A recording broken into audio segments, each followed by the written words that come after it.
And comments. Question commentaire. The honourable member for Courtenay-Alberni. Mr. Speaker, we know that two-thirds of Canadians, 17.9 million Canadians, will not benefit from this Liberal tax break. In fact, those that earn $45,000 a year, I'll break that down, $23 an hour or less that work full-time will get nothing.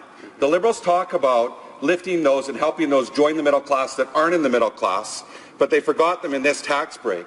They tell them that they're going to help the middle class and grow the middle class. The people that benefit the most in this tax bill earn between $100,000 and $200,000 a year, between $50 and $100 an hour. Even they don't think it's fair that those that earn $23 an hour or less get nothing.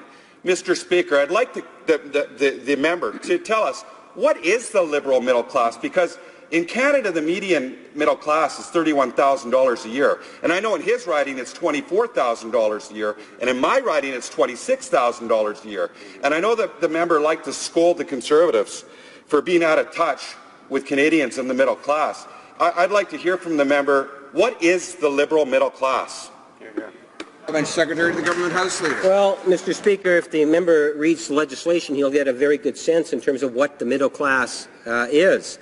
And, you know, it's interesting. If the member wants to take the issue to the next election, whether it's in 2019 or whenever it might be, I would invite him to do that.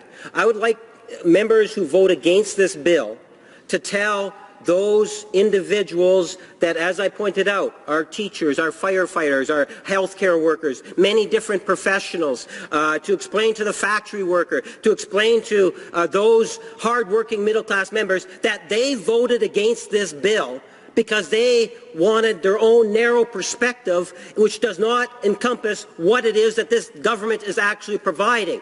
When we talked about, when he makes reference to what about those less than 45,000, imagine, if you will, those individuals that have children under 45,000 and the benefits that they're getting under the new Canada Child Benefit Program. But the NDP conveniently forget that, Mr. Speaker. Comments.